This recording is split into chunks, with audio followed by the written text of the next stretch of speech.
இது மகிமை நேரம். ஆண்டவராகிய இயேசு கிறிஸ்துவின் நாமத்தினாலே அவருடைய இரத்தத்தாலே மீட்கப்பட்ட மகிமை டிவி நேயர்கள் அனைவருக்கும் என்னுடைய அன்பான வாழ்த்துக்களை தெரிவித்துக் கொள்கிறேன். கடந்த 4 நாட்களும் நாம் இயேசு கிறிஸ்துவின் இரத்தத்தினாலே கிடைக்கக்கூடிய ஆசீர்வாதங்கள், நன்மைகளை பற்றி நாம் தியானித்து வந்து கொண்டிருக்கிறோம். இந்த 5வது நாளிலும் கூட இயேசு கிறிஸ்துவினுடைய இரத்தம் நமக்கு என்ன நன்மையை தருகிறது? நம்மை அவரோடு ஐக்கியப்பட வைக்கிறது. அவருடைய இரத்தம் மாத்திரமே நம்மை அவரோடு ஐக்கியப்பட வைக்கிறது என்று சொல்லி நாம் 1 கொரிந்தியர் 10ஆம் அதிகாரம் 16ஆம் வசனத்திலே வாசிக்கிறோம். நாம் தேவனோடு நாம் ஐக்கியப்பட வேண்டுமானால் அவருடைய இரத்தத்தால் கழுவப்பட்டிருக்க வேண்டும். ஒரு மனிதன் அல்லது மனுஷி நான் ஆண்டவரோடு ஐக்கியம் வைத்திருக்கிறேன் என்று சொன்னால் அவர்கள் உண்மையாக அவருடைய இரத்தத்தால் கழுவப்பட்டிருந்தால் மாத்திரமே நாம் அவரோடு ஐக்கியப்பட்டிருக்கும். அவருடைய ஐக்கியமும் நம்மோடு கூட இருக்கும். ஒருவேளை நாம் வெளிப்புறமாக சொல்லிக்கொள்ளலாம், நான் ஆண்டவரோடு ஐக்கியமாக இருக்கிறேன் என்று சொல்லி. ஆனால் அவர் நம்மோடு ஐக்கியமாக இருக்கிறாரா? ஆண்டவர் நம்மோடு கூட ஐக்கியமாக இருக்கிறாரா என்று சொல்லி நாம் யோசித்து பார்த்தோம் என்று சொன்னால் நம்முடைய மனசாட்சிக்கு தெரியும் இல்லையா? அவருடைய இரத்தத்தால் உண்மையாக நாம் கழுவப்பட்டிருந்தோமானால் மாத்திரமே நாம் அவரோடு ஐக்கியப்பட்டிருப்போம். இந்த ஐக்கியமானது என்றென்றைக்கும் நிலைத்திருப்பதாக காணப்படும். இல்லை என்று சொன்னால் இந்த ஐக்கியம் வெகு சீக்கிரத்திலே நாம் அவரிடத்திலிருந்து வெகு தூரமாய் நாம் போக வேண்டிய சூழ்நிலையை கொண்டு வந்துவிடும். இந்த இரத்தத்தால் கழுவப்பட்டு அவரோடு கூட நாம் ஐக்கியப்படுவதற்கு தான் நம்முடைய திருச்சபைகளிலே திருவிருந்து ஆராதனைகள் நடத்தப்படுகிறது இல்லையா? இந்த திருவிருந்திலே நம்ம ஆண்டவரை பரிசுத்தமாக்கி அவருடைய இரத்தத்தினாலே நம்ம அவரோடு கூட ஒப்புரவாகும்படியாக, அவரோடு கூட ஐக்கியமாய் சேரும்படியான ஒரு பாக்கியத்தை ஆண்டவர் கொடுத்திருக்கின்றார். நாம் விசுவாசத்தோடு அந்த திராட்சை ரசத்தை நாம் பருகும் பொழுது இந்த திராட்சை ரசமானது இயேசு கிறிஸ்துவினுடைய இரத்தம், இந்த இரத்தம் என்னுடைய உடலுக்குள்ளே செல்லும் பொழுது எனக்கு ஆரோக்கியத்தை கொடுக்கிறது, எனக்கு பாவ மன்னிப்பை கொடுக்கிறது, என்னை பாவ குழியிலிருந்து என்னை தூக்கி எடுக்கிறது என்று சொல்லி நாம் விசுவாசத்தோடு அந்த ரசத்தை பருகும் பொழுது அது இரத்தமாக மாறி நம்மை சுத்திகரிக்க வல்லமை உள்ளதாக இருக்கிறது. அப்போதுதான் நாம் அவரோடு கூட நாம் ஐக்கியமாய் வாழ முடியும். அதற்காகத்தான் ஒவ்வொரு திருச்சபைகளிலும் இந்த திருவிருந்து நடத்தப்படுகிறது. அப்போதுதான் அவரோடு கூட அந்த இரத்தத்தின் மூலமாக நாம் ஐக்கியப்பட வைக்கிறது இல்லையா? இல்லை என்று சொன்னால் இந்த உலகத்திலே நாம் அவரை விட்டு வெகு தூரம் நாம் ஓடிவிடுவோம். நம்முடைய பரிசுத்த வாழ்க்கைக்கும் அவருக்கும் சம்பந்தமே இல்லாதபடி நம்முடைய வாழ்க்கை இருக்கும். இல்லை அருமையானவளே, இந்த உலகத்திலே அவர் நம்மோடு, நாம் அவரோடு ஐக்கியமாக வாழ வேண்டும் என்று சொல்லித்தான் ஆண்டவர் விரும்புகின்றார். 1 யோவான் 1ஆம் அதிகாரம் 6ஆம் வசனத்திலே வாசிக்கிறோம், நாம் அவரோடைய ஐக்கியப்பட்டவர்கள் என்று சொல்லியும் இருளே நடக்கிறவர்களாக இருந்தால் பொய் சொல்லுகிறவர்கள் என கருதப்படுவோம். பாருங்க, பொய் சொல்லுகிறவர்களாக இருப்போம். ஏன்? நம்ம வெளிப்புறமாக சொல்லலாம், நான் அவரோடு ஐக்கியமாக இருக்கிறேன், அவரோடு ஐக்கியமாக இருக்கிறேன்னு சொல்லி. ஆனால் நம்முடைய வாழ்க்கை வேறு விதமாக இருக்கும் என்று சொன்னால் நம்ம எப்படி ஆண்டவர் நம்மை பொய்யர் என்று சொல்லி நம்மை தீர்மானித்து விடுவார். வெளிப்புறமாக மனிதர்கள் பேசிக்கொள்ளலாம், நான் அவ்வளவு ஜெபிக்கிறேன், அவ்வளவு ஊழியத்து கொடுக்குறேன், அவ்வளவு காரியங்களெல்லாம் செய்கிறேன், அவ்வளவு நான் அந்த ஆலயத்துக்கு போகிறேன், இந்த ஆலயத்தில் மெசேஜ் கொடுக்குறேன்லாம் சொல்லலாம், ஆண்டோடைய ராஜ்யத்திற்குன்று என்னுடைய காரியம், என்னுடைய நேரத்தெல்லாம் ஒதுக்குறேன்னு சொல்லலாம். ஆனால் நம்முடைய வாழ்க்கையில் உண்மையான ஐக்கியம் அவரோடு கூட இல்லை என்று சொன்னால் நம்ம அவரை விட்டு வெகு தூரம் போன பிள்ளைகளாக நாம் காணப்படுவோம். ஆனால் அவருடைய இரத்தத்தால் கழுவப்பட்ட பிள்ளைகளாக நாம் இருக்கும் பொழுது அவரோடு ஐக்கியப்பட்டு சந்தோஷமாக சமாதானமாக அவரோடு கை கோர்த்து நம்மால் வாழ முடியும். அருமையானவர்களே, இந்த அனுபவம் நமக்கு வேண்டும்.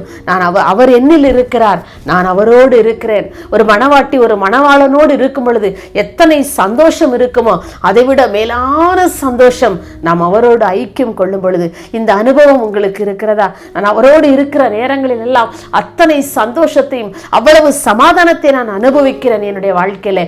இந்த அனுபவம், இந்த சந்தோஷம், இந்த சமாதானம் இன்றைக்கு உங்களுடைய வாழ்க்கையிலும் வர வேண்டும் என்று சொல்லி நான் விரும்புகின்றேன். ஆமாம், அவரோடு கூட நாம் ஐக்கியப்படும் பொழுது நம்முடைய உள்ளத்தில் ஒரு தெய்வீக சமாதானம், ஒரு சந்தோஷம், ஒருவேளை ஒரு உலக பிரகாரமான ஒரு வேலை நமக்கு கிடைத்து விட்டாலோ அல்லது நாம் விரும்புகின்ற காரியம் நமக்கு கிடைத்து விட்டாலோ நாம் எவ்வளவு மகிழ்ச்சியாக இருப்போம்ல, அதைவிட பல மடங்கு சந்தோஷம் நாம் அவரோடு கூட வாழும் பொழுது, ஜெபிக்கிற நேரங்களில் எல்லாம் நாம் அவரோடு கூட ஐக்கியப்பட்டு அவர் நம்மோடு பேசுகிற நேரங்களில் எல்லாம் அத்தனை சந்தோஷம், சமாதானம் நம்மை மூடும். அந்த அனுபவத்தை நம்ம ஒவ்வொருவரும் இந்த உலகத்திலே பெற்றுக்கொண்ட பிள்ளைகளாக இருக்கும் பொழுது நம்முடைய வாழ்க்கையில் இதைவிட வேறு சிலாக்கியம் பாக்கியம் வேறு எதுவும் நமக்கு இருக்காது பாருங்க.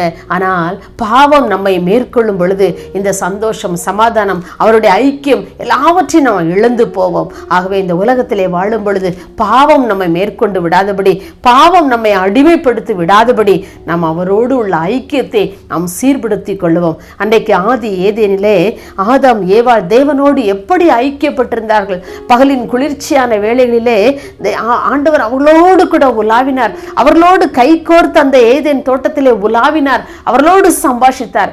எத்தனை இன்பமாக, எத்தனை ஆனந்தமாக அவர்கள் வாழ்ந்திருக்கலாம். ஆனால் அந்த பிசாசுக்கு, ஆண்டவர் சர்ப்பத்துக்கு அடிமையாகி போனதுனாலே அந்த ஐக்கியத்தை, தேவனோடு உள்ள உறவை அவர்கள் அறுத்து கொண்டார்கள். பாருங்க, அந்த ஐக்கியம் அறுபட்டு போயிற்று. ஓடி ஒழித்து கொள்கின்ற ஒரு சூழ்நிலை எப்போது அவர்கள் பாவத்திற்குள்ளாக தள்ளப்பட்ட பொழுது. இன்றைக்கு ஒருவேளை தேவனோடு உள்ள ஐக்கியத்தை நீங்கள் இழந்து காணப்படலாம். இன்றைக்கு அவருடைய சமூகத்துக்கு வாருங்கள். அவருடைய சமூகத்திலே முழங்கால் பண்ணிடுங்க. ஏசப்பா, உங்களுடைய ரத்தம் மாத்திரம்தான் என்னை உம்மோடு கூட ஐக்கியப்படுத்த முடியும். இந்த ஐக்கியத்தை இன்றைக்கு எனக்கு தாங்க. நான் ஒரு காலத்தில் உம்மோடு ஐக்கியமா இருந்தேன். ஆதி ஏதேனிலே ஆதாம் ஏவாளை போல உம்மோடு உலாவினேனப்பா.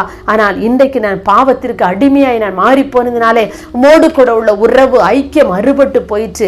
இன்றைக்கு உம்முடைய ரத்தத்தினாலே என்னை கழுவுங்க என்று சொல்லி நம்ம அவருடைய சமூகத்திலே கேட்கும் பொழுது அவருடைய ரத்தத்தினாலே நம்மை கழுவி அவரோடு ஐக்கியப்பட வைத்துக் கொள்ளுவார். இன்றைக்கு இந்த அனுபவத்தை ஆண்டவர் உங்களுக்கு தர காத்து கொண்டிருக்கிறார். இந்த அனுபவம் உங்களுக்கு வேண்டும். இந்த உலகத்திலே எத்தனை பொருள்கள் இருந்தாலும், எத்தனை வேலைகள் இருந்தாலும், என்னென்ன உறவுகளால் மகிழ்ச்சிகள் இருந்தாலும் கூட நமக்கு இந்த உறவில் இருக்கிற ஒரு மகிழ்ச்சி இருக்கிறதே, அதை வெளி சொல்லவே முடியாது.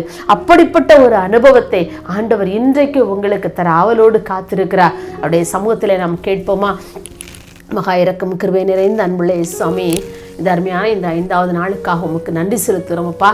ஆண்டவரே, இந்த நாளிலும் கூட உம்முடைய இரத்தமானது எங்களை உம்மோடு கூட ஐக்கியப்பட வைக்கிறது என்று சொல்லி நாங்கள் தியானித்தோம். ஆண்டவரே அப்பா, ஒவ்வொரு பிள்ளைகளையும் உம்மோடு கூட ஐக்கியம் உள்ள பிள்ளைகளாக ஆண்டவரே காணப்படும்படியாய் உம்முடைய இரத்தத்தினாலே ஒவ்வொரு பிள்ளைகளையும் கழுவும்படியாய் நாங்கள் ஜெபிக்கிறோம். ஆண்டவரே, அநேகர் ஆண்டவரே இந்த உலகத்தோடு, உலகத்தின் பிள்ளைகளோடு, உலகத்தின் பாவங்களோடு, பாவ கரைகளோடு ஐக்கியத்தோடு காணப்படுகிறாங்கப்பா. பிசாசோடு ஐக்கியம் வைத்திருக்கிறாங்கப்பா. உலக மனிதர்களோடு ஐக்கியம் வைத்திருக்கிறாங்க. உம்மோடு உள்ள ஐக்கியம் அவருடைய வாழ்க்கையில அருந்து போகிறது. ஆண்டவரே அப்பா, வானத்திலே பறந்து கொண்டிருக்கிற ஒரு பட்டமானது அப்பா, நூல் அருந்து போனால் அது அந்த பட்டம் தொடர்ந்து பறக்க முடியாதே. அதை போல இன்றைக்கு வாழ்க்கையிலே உயரத்திலே உன்னதமான அனுபவத்திலே வாழ்ந்து கொண்டிருந்த பிள்ளைகளுடைய உம்மோடு கூட உள்ள ஐக்கியம் இன்றைக்கு அறுபட்டு இந்த உலகத்தோடு ஆண்டவரே உறவாடி கொண்டிருக்கிறாங்கப்பா. உலகத்தின் மக்களோடு ஐக்கியம் வைத்திருக்கிறாங்கப்பா. அப்படிப்பட்ட ஒவ்வொரு பிள்ளைகளையும் கர்த்தர் இந்த வேளையிலே சந்திக்கிறதற்காக உம்மை ஸ்தோத்திரிக்கிறோம்.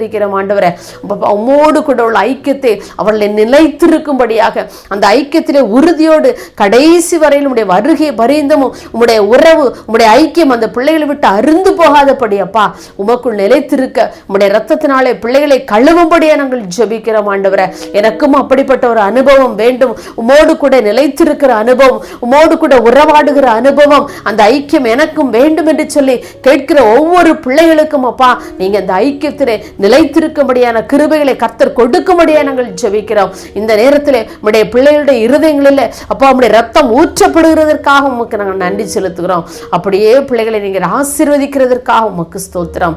இயேசுவின் நாமத்தில் பிதாவே, ஆமேன்.